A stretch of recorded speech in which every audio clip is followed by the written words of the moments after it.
Welcome to Timeless with Vivek Nittoor. Our guest today is Viral Acharya. Viral Acharya is the CV Starr Professor of Economics in the Department of Finance at New York University Stern School of Business. Viral was a Deputy Governor at the Reserve Bank of India from 23rd January 2017 to 23rd July 2019, in charge of monetary policy, financial markets, financial stability and research. Viral completed his BTech in Computer Science and Engineering from IIT Bombay in 1995 and Ph.D. in Finance from NYU Stern in 2001. I know Viral from my days as a student at IIT Bombay. Hi, Viral. Hello. Hi, Vivek. How are you? All good? Yes, good to see you after a long time. Yes, same here. So, how has your returning to teaching at NYU Stern been? I would say it's been relatively seamless. I had never really stopped thinking as a researcher on my job while at the Reserve Bank of India. Uh, at some level, a central banking job is sort of like a hot seat in the sense that there is a lot of decisions to be taken almost every day. In contrast, academic life doesn't have such day-to-day immediate pressures. But I always say that one thing that an academic has to do with immediacy, which is that it must be done at the time it has to be done, is teaching. You have to show up in the classroom, you have to deliver, you have to take decisions on what's the right narrative, what's the right concepts and insights to give the students. To be frank, I wasn't teaching in the fall semester, but I have started teaching this semester, and it's been very good. I think my central banking experience has probably made me a better communicator. It has given me a richer perspective on how ideas should be pitched to students, and perhaps helped me make the right calls on what is important versus less important. So, that's great. So, going back to your childhood and school days, what were the most important influences on you during that time? Wow, you make me feel like an old man, Vivek. Okay, no, I think I would say the single most important influence were probably some of my school teachers. I studied at a school called Fellowship School, which was sort of a Gujarati school. Most of the student body, in fact, I would say almost the entire student body was Gujaratis in Mumbai. But they had an English medium as well from fifth standard onwards, and many of us had switched. It was a good balance because you learned in your mother tongue, but also sort of acquired some English skills along the way. But I had three or four really terrific teachers. In fact, I would like to name them. Our school principal, Mrs. Leela Ben Kent, Shailesh Shah sir, who used to teach languages and history and geography. Leela Ben used to teach English. My class teacher for a number of years, Asha Ben Bhandari, she was a great English teacher. She introduced us to really good literature. And I think for sciences, I would say Neela Ben Gosavi. And then I had a private tutor from another school called Mahendra Vora sir, who was also truly excellent in maths and sciences. And I think what these teachers did for me was not so much, I think, the subject itself, but I think they did three things for me. First, they taught me work ethic. I think they really taught me that to do well and to realize your own potential, it's not good enough to know that the potential is there. You have to really nurture it. And the most important nurturing that they taught me was really hard work. I think I would say that's something that has stuck with me, I think, since then. Second, I would say it was they were like they have sort of played the role of what I like to think of as like a candle in my life, which is they kind of they set me, and if I could say it right, they kind of set me on fire in the sense that they created this passion inside me for learning, created a certain passion for doing well, whatever it is that you took on.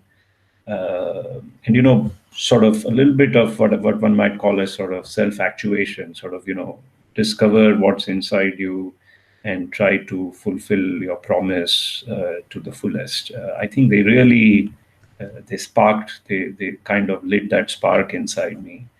And third and foremost, I would say, is that they make me a very balanced person, because my education was, if anything, maybe a bit light on the strong sort of technical subjects. It was very rich in languages and literature.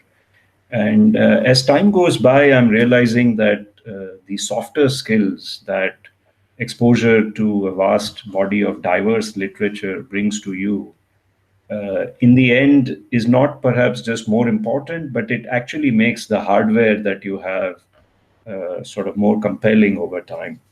What is an idea if you can't really package it well? What's a story if you can't narrate it well? And what's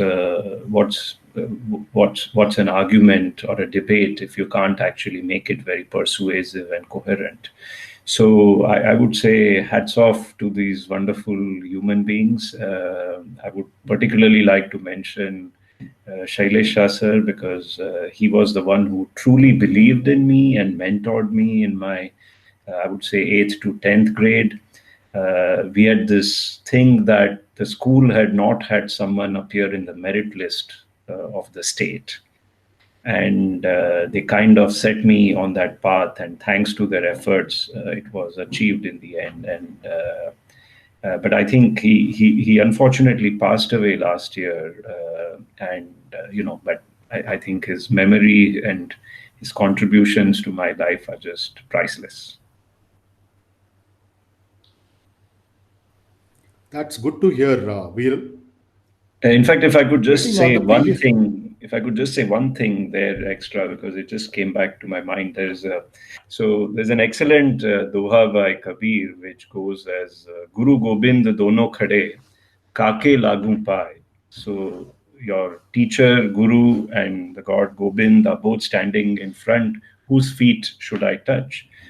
Guru Gobind दोनों खड़े काके लागू पाए, बलिहारी गुरु आपकी जो गोबिंद दियो दिखाए. He's saying, I'm really indebted to you, Guru, because you have shown me the path to God. So I think that it's really, my teachers were really the most influential influence, or most influential impact on me from the childhood. That's great to hear. So, what's your most memorable experience from childhood, IIT Bombay, and Hostel 6?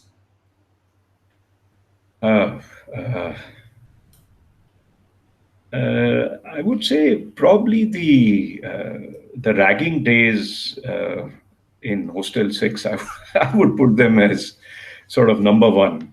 I think it was you knew about it, you anticipated it, but it was like nothing you could have really related to without actually experiencing it. And some of it was rough, some of it was pleasant.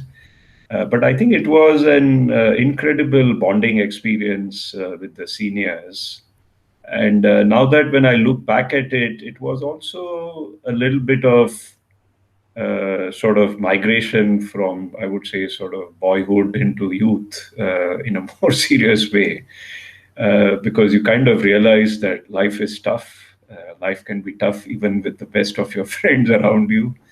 And that you have to bite the bullet, sort of take it in stride, and still find your way through. So I think it was quite a memorable experience. Nothing in particular, but I think that 1 month is something I reflect upon quite often, just because of the friendships and a little bit of dealing with life yourself that it exposed you to. I think it was quite special.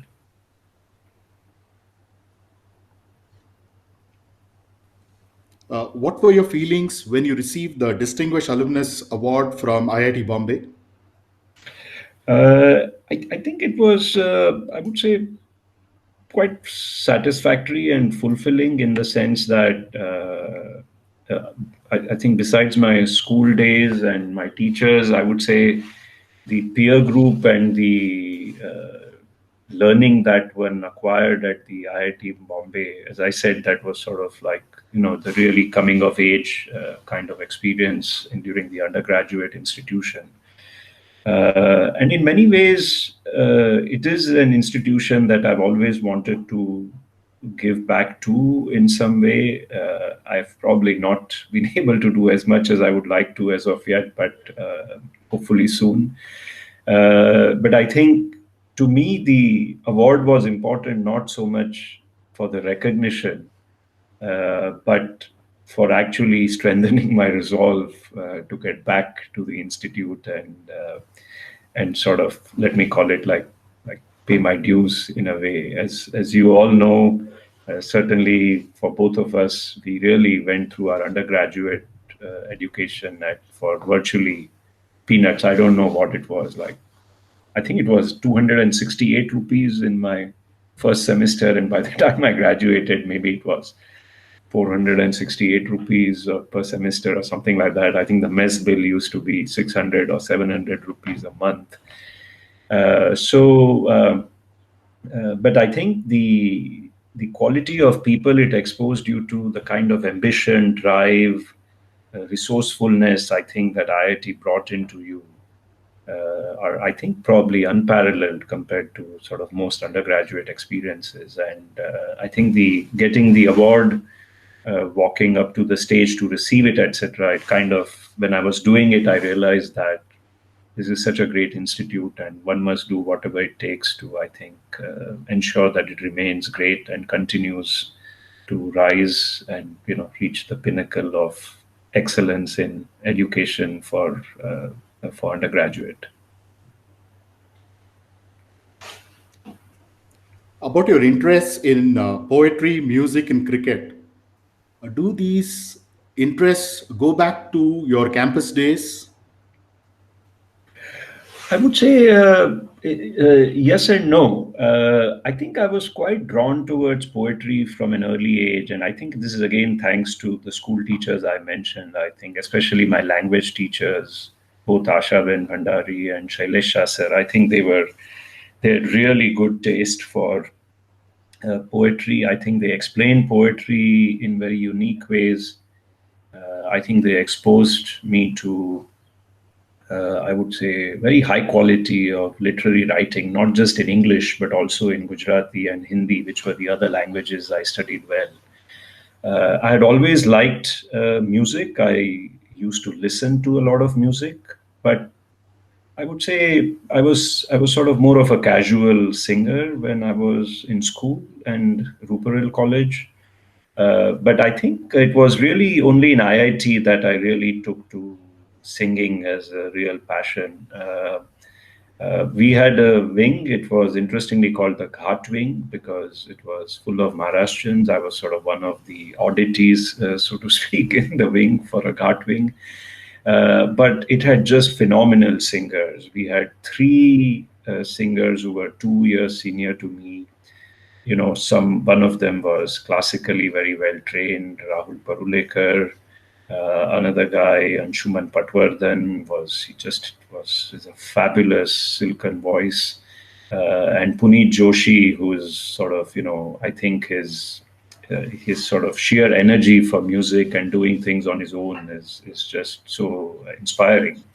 But these three guys were really kind of bubbling with music all day long in the wing. And I think maybe it was almost a part of ragging that I was asked to sing one of Amitabh Bachchan's song from Hum, Jumma Jumma De De. And I think I probably sang it completely out of notes, but with a lot of gusto. And then I started thinking and believing that, I could be a great singer someday. Not that I'm one, but you know how you are in your youth. So, and then I think I started listening to a lot of music. I started with singing ghazals, sort of some Yesudas and Bhupinder Singh songs. But I think I had always liked the music of R.D. Burman, S.D. Burman, and especially songs sung by Kishore Kumar. And then in about 2, 3 years, I slowly started migrating towards more Kishore Kumar songs. And then it's just been a fascinating journey for me. I sung at IIT, then set up our own band of students at NYU, sang in London, composed an album when I was there with sort of nudging and encouragement from my wife Manjiri, and some support from her friends in Pune. And even now, I wish I had more time to sing. I wish I figured out how to do singing more regularly, because there's nothing else that gives me actually more peace of mind and satisfaction than singing. Most nights I sleep by listening to some of Kishore Kumar's songs of like different moods. And I feel I'm almost a different person when I'm deep inside the music. Cricket, everyone in India has always followed cricket.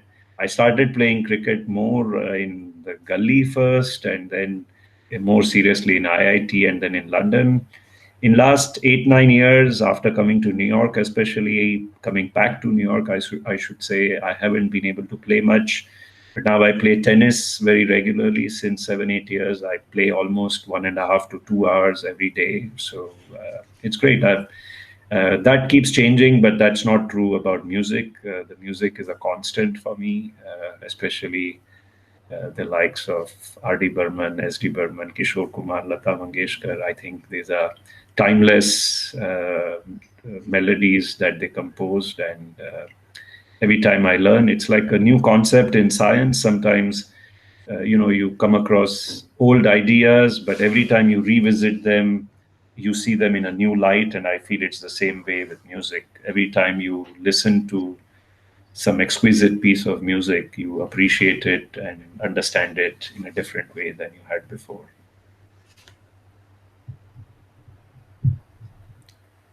That's wonderful to hear. Going back to your time at IIT Bombay, which professors influenced you the most? Uh, yeah, that's an interesting question. I have to say, if I could put it mildly, I was more interested in extracurricular activities when I was at IIT Bombay than on my courses, even though I somehow managed to do all right in the end. But I would say perhaps two stand out. Professor D.B. Phatak in the computer science department at IIT Bombay, he just stood out with his sheer energy. And there was something he said which I thought was also very nice. He used to always give sort of an address at the valedictory functions and farewells, or welcoming of the batch of computer science students. And he always used to say, try and read one book a year. And I've not always managed to do that. It's uneven at times, but I think I think it was a great advice. But I think it was his he was so vivacious, I think, so full of life, so full of energy and resourcefulness for the institute. I again interacted with him because he was on so many of our advisory committees at the Reserve Bank of India, and still as energetic as ever. You kind of wonder where he gets the energy from. But so I would say I really he did leave an indelible impression on me as someone to look forward to if you ever felt a little low on energy in life. And second, I have to, of course, mention Professor Pushpa Trivedi in the economics department. I took her course in international finance. It was my first exposure to economics and finance and trade. And I think I realized in my last year at IIT in computer science that perhaps my aptitude might be greater for a field like finance or economics. I had some family friends who had done a PhD in finance just around then. And so I think, as a very decisive career change in my life, and helping me understand that perhaps I had some aptitude for this field. I think, in a way, what I am right now, in terms of what I do and the opportunities I have got from pursuing finance and economics, I owe it all to Professor Pushpa Trivedi. I think it was her course that really changed. And, if you think about it, 1995 to or 96 to leave computer science, that was like the golden age of tech in many ways. But I realized when I was doing my dissertation, I was doing something on like figuring out what kind of graphs can be put on a plane without the graph lines crossing each other. It was like some complex mathematical problem. And I realized at some point during my during my dissertation, when I was thinking about or BTech project, as we used to call it, I realized that, how am I going to talk about this to anyone in my life? And of course, it's not the right way of thinking, but clearly solving that problem probably has great applications to solve mankind's problems of all types. But I realized that I was personally looking for something which was a little more tangible. It was closer to the common man. It had something about thinking about how a household manages itself, and in a way, that is what economics is. It is actually the subject of households' management of its wealth. And so I would say Professor Phatak and Professor Trivedi, I think they were the most, they left the deepest impressions on me as I left IIT. Viral, I was under the impression that the transition from computer science to finance happened at New York University. From what you have just told me, it seems like that the seeds for that transition were sown, in IIT Bombay in the final year. Is that right? Oh, yeah, yeah, absolutely. In fact, I had even applied after I had got admitted to NYU in computer science. I had even applied actually to the finance department at the Stern School of Business at NYU with saying, listen, given that I'm admitted, I'm going through all these visa process, can I really shift my major? But that wasn't feasible because it was too late. And I wrote to who would be my then advisor, my eventual advisor, and now colleague and co-author, Professor Marty Subramaniam. And so the formal transition happened after I came to New York University, but I think the mental transition had already happened in IIT. I think I was looking to do something else. Yes, yes, and it was and I've always believed this. I think there is, like, a lot of students from India call me and they tell me this is what I want to do, and or you get two kinds of calls. Like, either students call you and say, I want to do X, and what is the best path for that, and I feel great for them because they've already figured it out. And there's another set of students who write because they are a bit lost as to what exactly should they do, and they want specific direction. And my sense is you have to really find it yourself. I think you have to keep trying. It's an exploration. Learning should be an exploration to figure out what it is that really gets you excited, you feel passionate about, you want to breathe it, you want to sort of not sleep until you have learned a little bit more about it every single day.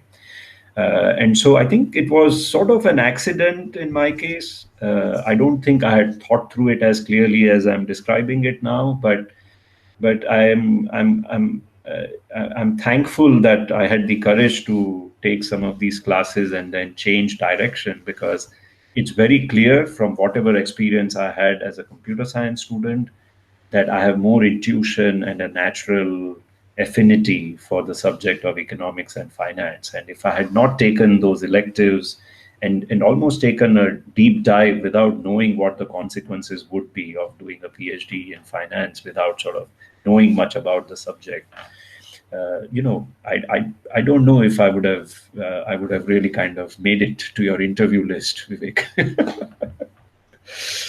so.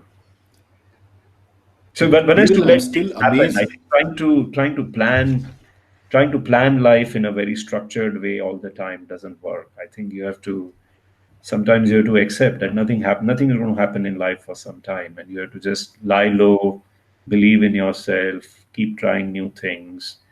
And I think as long as you are having a good time, asking tough questions of yourself as to, is this right for me, or is this right for me, or let me try X, let me try something different.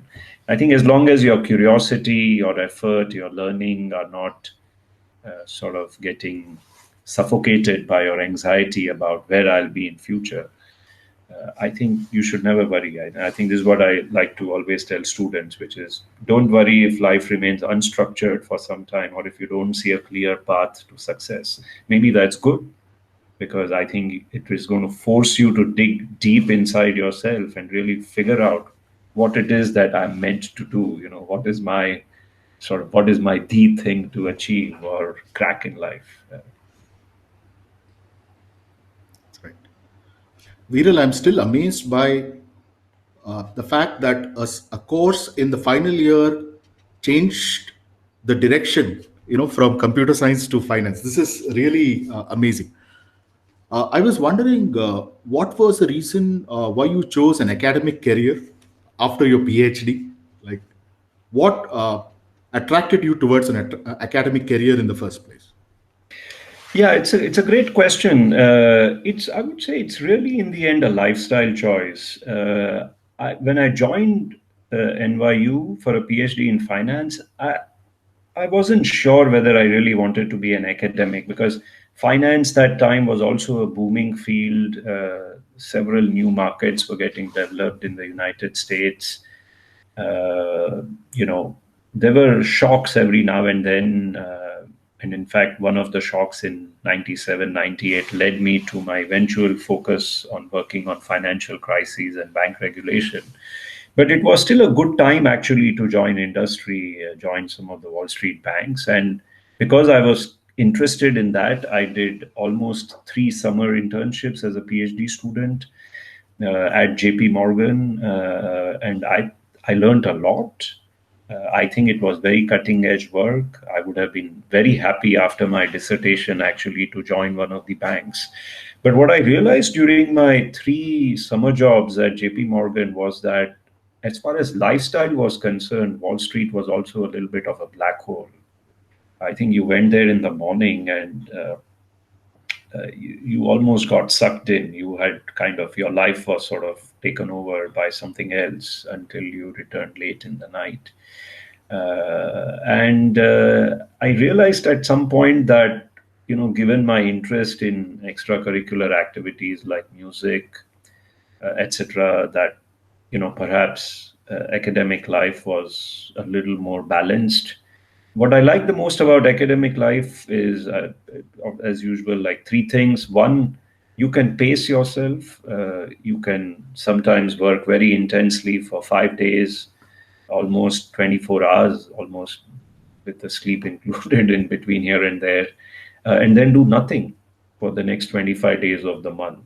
And I think sometimes research, good ideas, bright ideas, something where you feel like a eureka moment or a spark. That doesn't happen with, if I can say, like day-to-day godagiri. It's like it doesn't happen by just doing the mundane humdrum stuff of life. I think it happens from actually going through phases of having nothing left in your mind, almost like a vacuum. Uh, and and so I think I like that aspect of academic life. In fact, if I can give an analogy, there's this very nice movie for children, which many adults also like, called the Lego Movie. And the central character there is Emmett. And in the Lego story, as it's going on, when they go, they're looking for this person who's going to like sort of be the person who liberates them. And they enter his brains, and they basically realize there's nothing inside it. And they say, oh, this is the kind of person we want. They said, this is the guy who can come up with new ideas.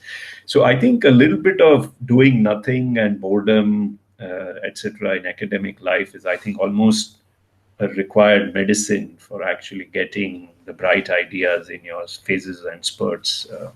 So that's one thing that drew me towards academic a lot. I would say at least academic life in a business school, it's I would say reasonably well paid. I would say it's fairly comfortable. In fact, maybe don't quote me to my dean, but perhaps they even pay you more than you actually deserve to make based on what you do. And So, given the lifestyle choice and given that you need like some minimum balances to have sort of decent safety net in the United States, that was fine.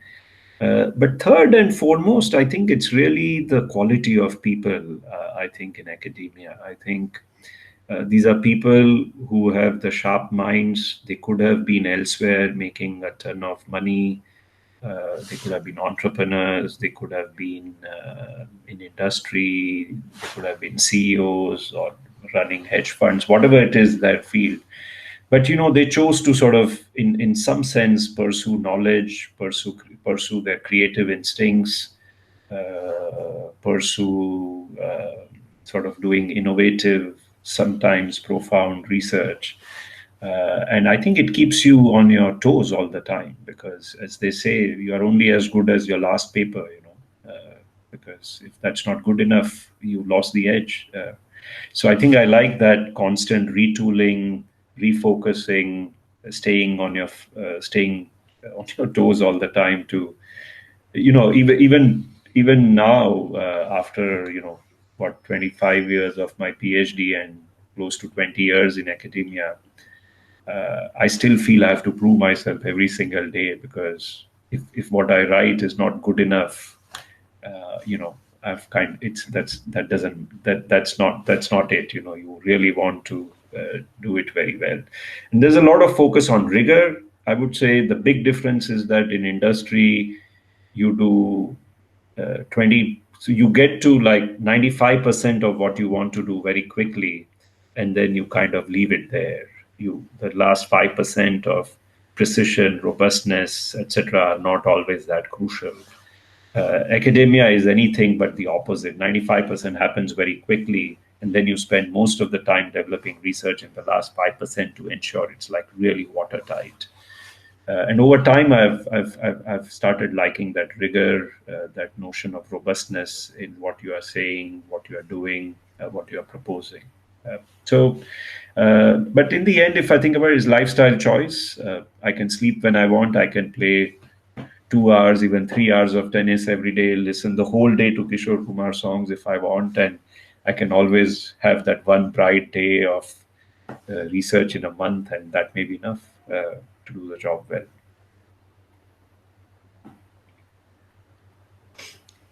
I actually see a recipe for innovation in your answer. It's it's a very thought-provoking answer Yeah, I would because say I think the best way to make I'm sure companies can deploy this. Get your employees bored. I think ask them to do nothing for a whole week, and they'll come up with something interesting, something unusual during that phase. I'm sure many of us, unfortunately, because of the coronavirus, are at home. Many people are working far less than they are right now. And while there's a great humanitarian crisis in front of us and around us, I'm sure that there are very bright ideas to resolve crises of future that are coming out precisely because I think at least many of us are not actually doing the same old from morning to night. We are looking to do something different. Viral, for the benefit of our viewers, could you please talk about your research interests and which aspect of your research interests you the most? Um, yeah, I've sort of been a dabbler. I've worked on sort of many different subjects within finance. Partly, it helps me get a holistic view of the economy, of the global economy, of how households, financial sector, markets, governments, banks all interact together. But I would say the issue that I find the most interesting is how why for many in the world, government is the solution to their problems. The very concept of a state is to represent its citizens and identify what are the issues that they can't solve on their own. And those those gaps, either they are failures in the markets or this provision of public goods, uh, you kind of expect the state or the government to fulfill these functions. And yet, the more I look at the world, I sense that over time we go through these cycles in which the governments are effective, they do their job well, uh, and somehow that increases, I think, the dependence of the citizens on the government, even for things that are not necessarily required for the government to function or perform or deliver. And it creates this over reliance, almost, I would say, excessive reliance on the governments. And then the tide changes because government can't do all the jobs for you.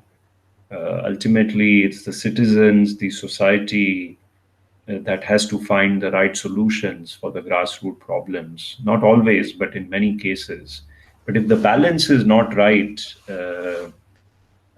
you get a lot of mistakes and policy failures at the government level that can become very, very costly. This is not a new theme. It's an old theme. Recently, it has been explained, I think, in a masterful way in Raghuram Rajan's book called The Third Pillar, which I recommend very, very highly. And he talks about how the markets and the state can join forces and lead to outcomes that are basically against the community in the end. And he's basically proposing for more decentralized solutions which give community, which enable the community to provide solutions to its own problems rather than migrating the problems all the way to a central decision making authority. It's an old idea because the idea goes back at least to the Austrian economists such as von Mises and Hayek, who really worried about, I think, socialism, communism, and the perils that that could do. And I think the Hayek has a wonderful book called The Road to Serfdom, where he talks about how when you centralize decision making into these public authorities, eventually you kill the entrepreneurial spirit of the individual. You lose individualism because everything is about the state. And I see this in many societies around the world, that people are not willing to say that the problems are their own and they need to do something to solve them. They have this slightly, I would say, almost, I like to call it a slightly defeatist approach, which is to say, oh, the government should solve my problems. But there are limits to that. And I think the last century shows that over or excessive reliance on governments and centralization can actually not necessarily work too well. So I think this is the theme that interests me the most. A lot of times, economists also see governments as the solution to what people can't do. But I think a lot of outcomes in the economies can be explained by government trying to do what people should actually be doing themselves.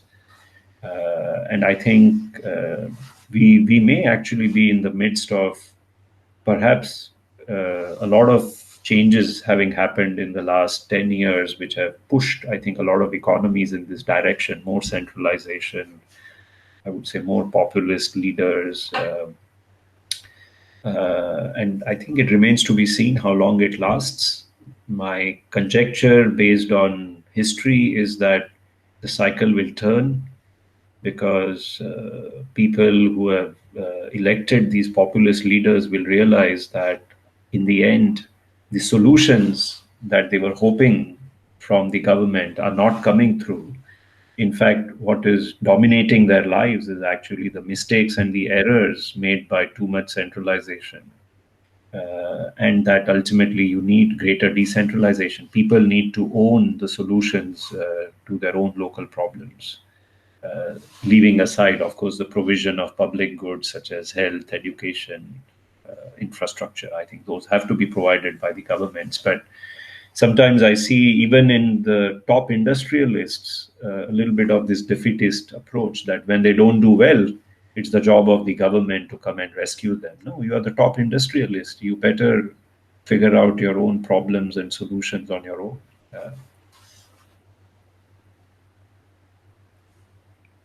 Viral, could you name some researchers who have influenced you a lot in your field?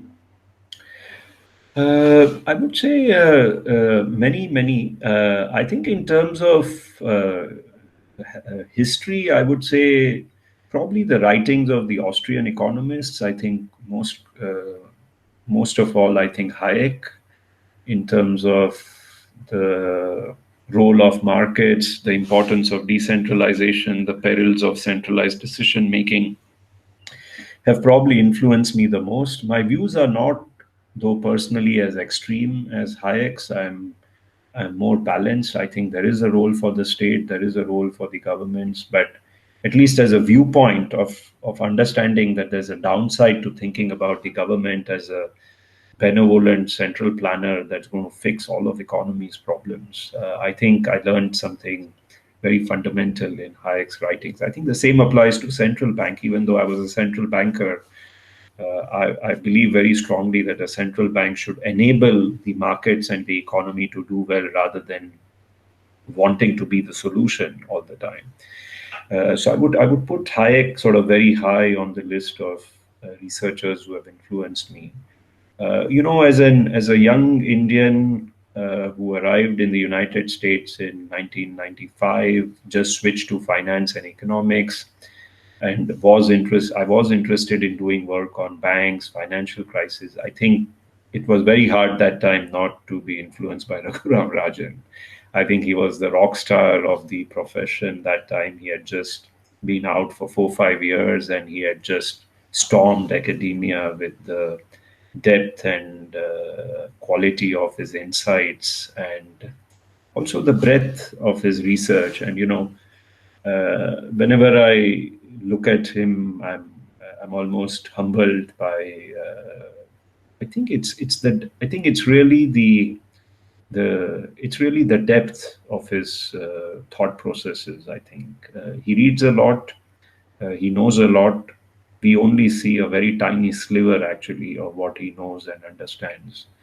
And I've had the pleasure and good fortune of working with him, but I would say his writings have influenced my work a fair bit, but I would also say as a role model and perhaps also as an inspiration for a young Indian who was venturing out in finance and economics, especially in the same field as him in banking, I think he has clearly played sort of an invisible hand, so to speak, in helping me do well. And the third, I would say, during my PhD days, I took courses in microeconomics, theory of banking and financial crisis with Douglas Gale, who is a great theorist. He taught us models in sort of very simple manner. Unlike a lot of many other professors, he actually used to do proofs in the class. He would actually prove the most important result rather than expecting that we will go back to our offices and look up the appendices or whatever. I think that was great discipline because you actually saw how research is done, and we worked with him. And again, in his case, he's a great theorist, but he's someone who understands actually the world in a functional sense very, very well. And I think the complete lack of any empirical research in his own CV, but his understanding of everything that's going around at an empirical level was very impressive. So I would say these three people. I think Hayek, in terms of his ideas on governments versus markets, Raghuram Rajan as a role model for an aspiring Indian in finance and economics, and I think Douglas Gale for his beautiful models and clarity of theory and conceptual frameworks in financial crisis and intermediation. I think they have shaped me very powerfully in terms of what I want to do on my own. If I remember right, Hayek moved from the London School of Economics to the University of Chicago. Is that right? Yeah, yeah, that's correct. Yes, yeah, yeah, absolutely. And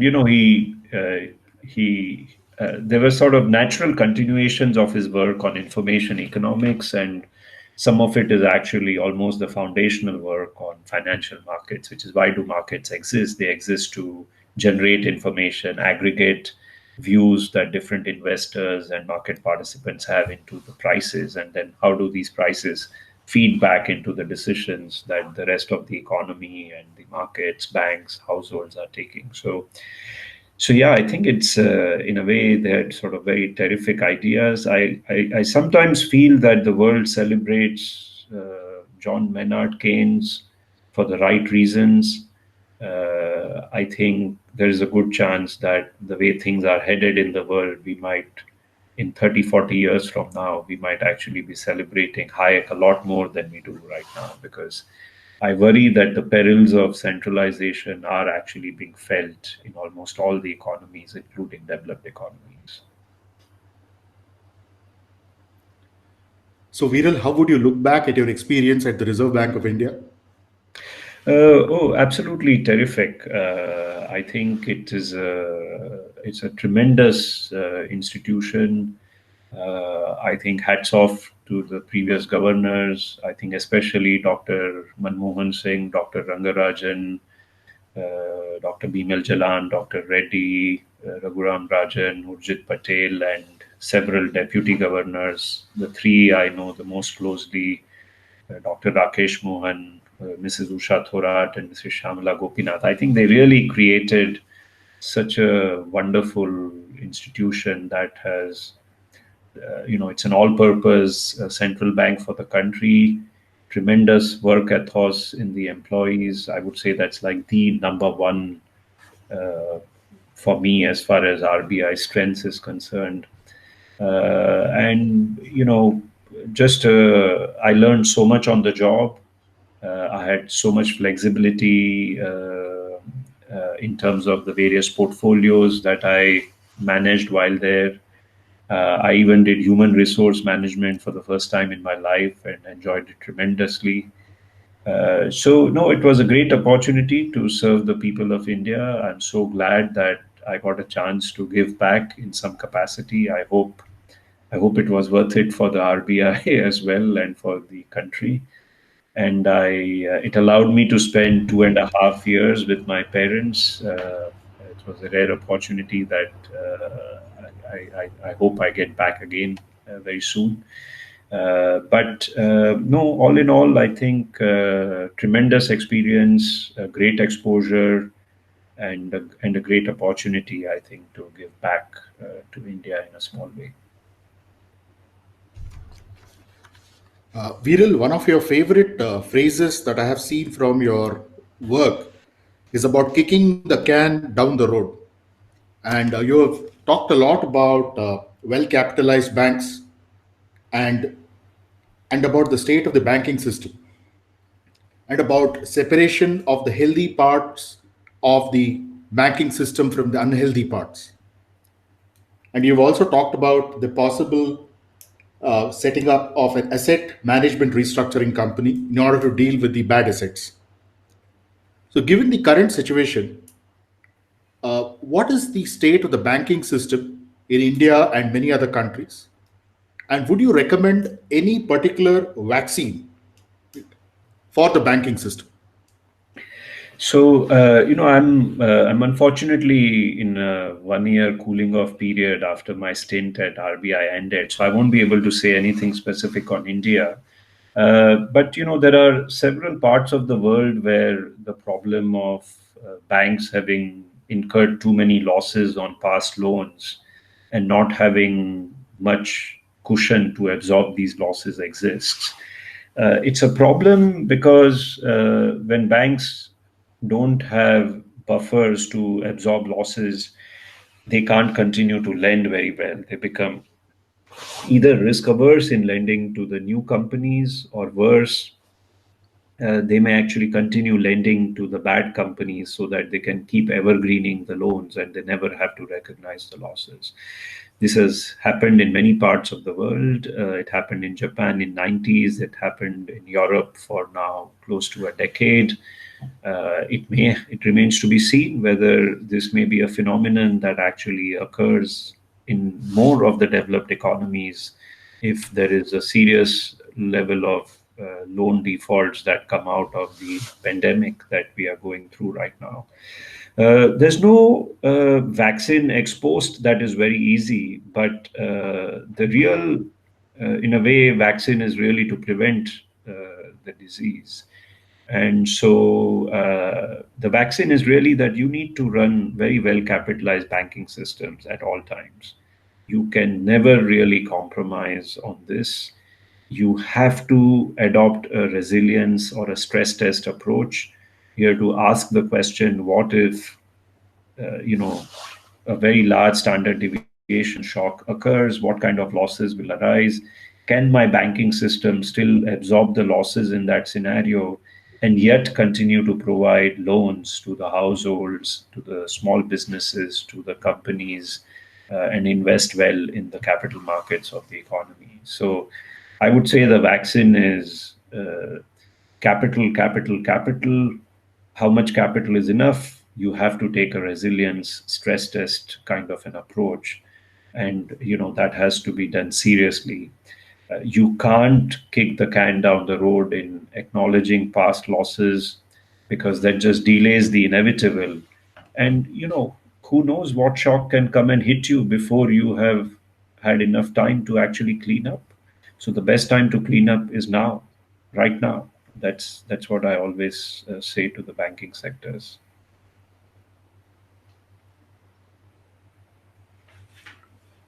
I had a philosophical question based on what I heard in one of your TED talks.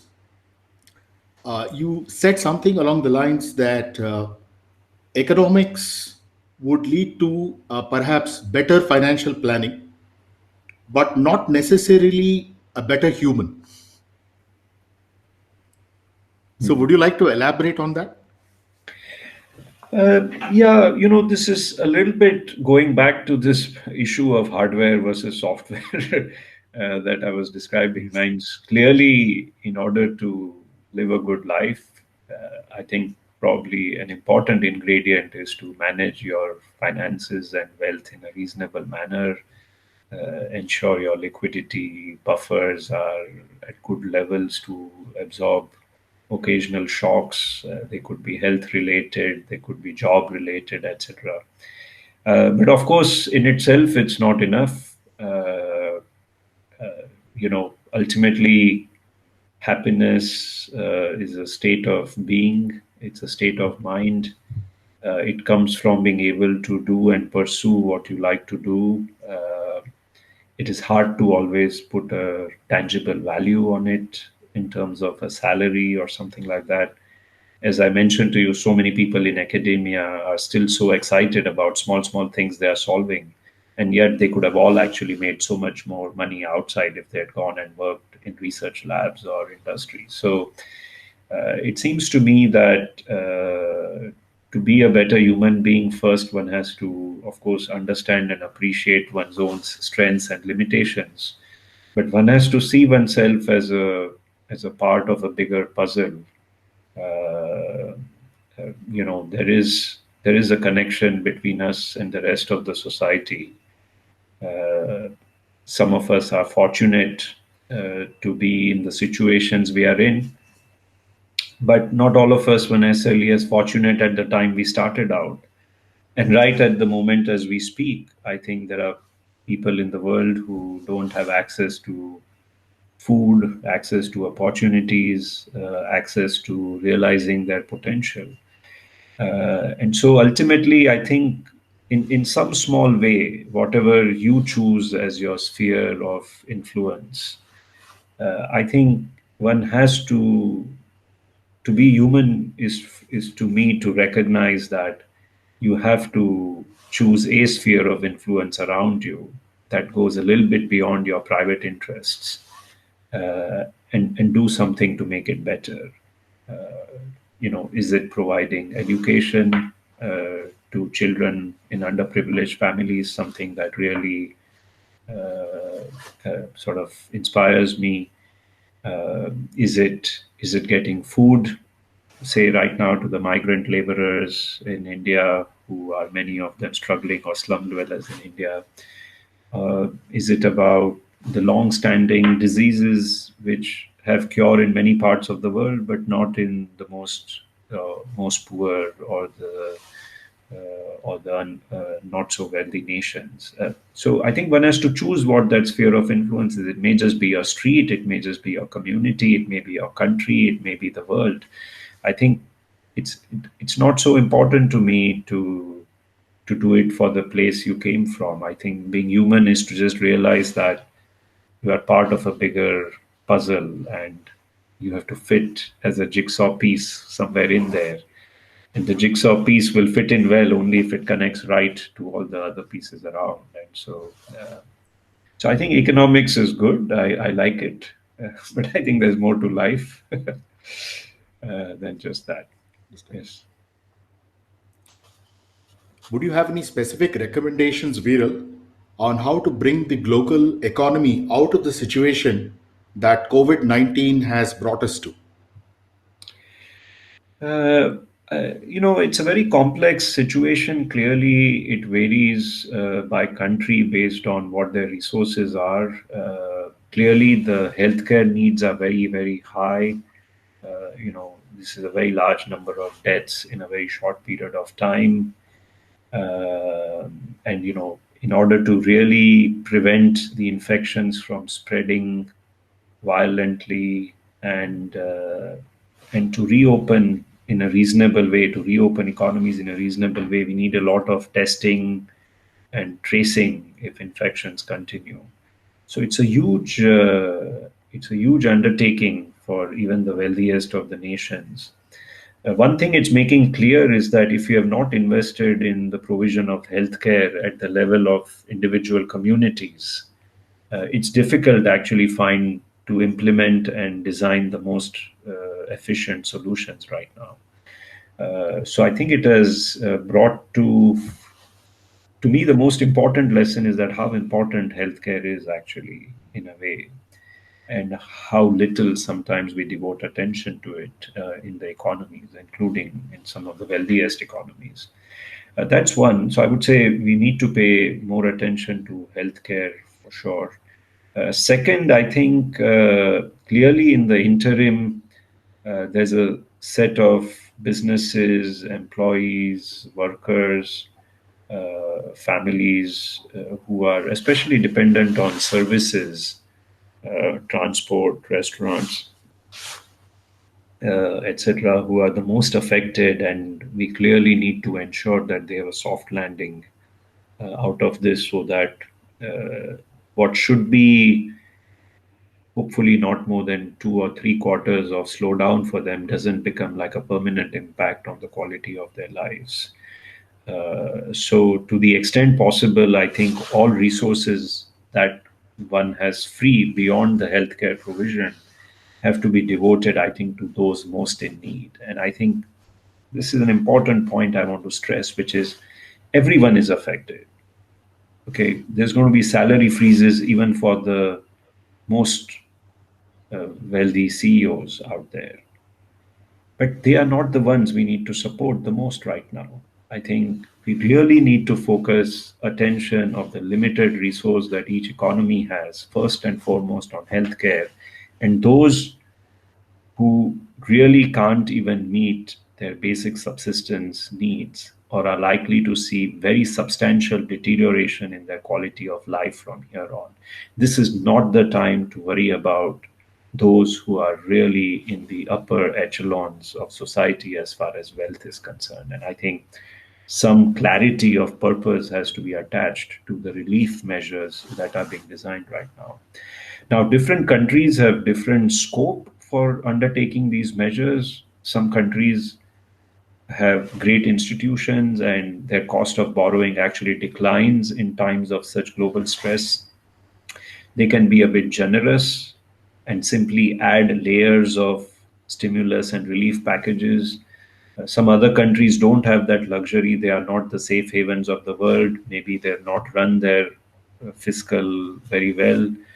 They must find space from elsewhere. They have to cut back on unnecessary expenditures, non essential expenditures, freebies that are given out, uh, policies that have not worked well but are just sucking out a lot of resources from the system. I think those have to be ruthlessly rationalized and compressed so that you are dealing first and foremost with the healthcare and then with the humanitarian crisis on those who are most affected by the lockdown and the stringent lockdown measures.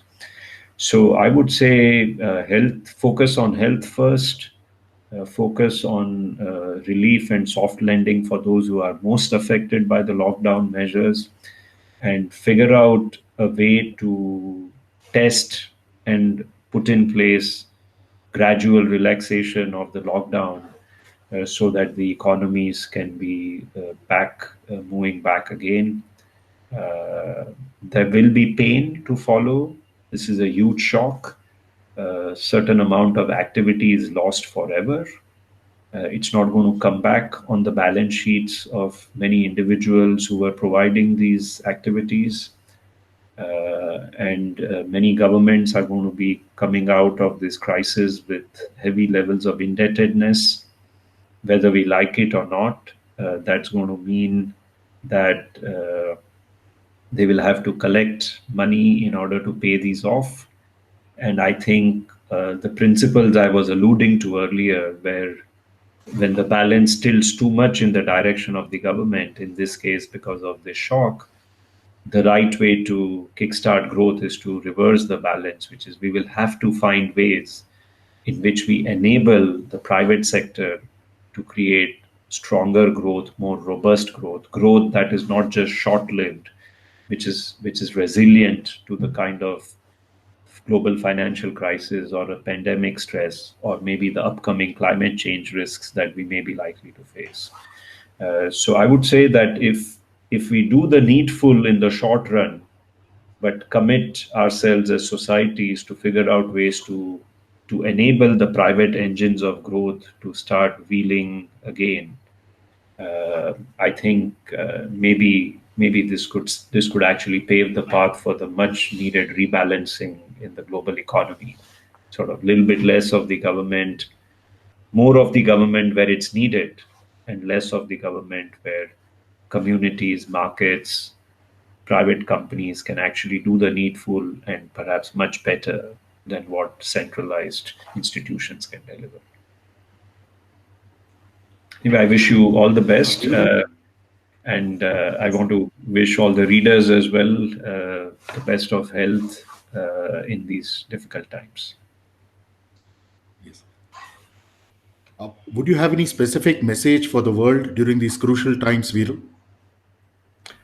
Uh, no, I would say just try and help each other out as much as possible.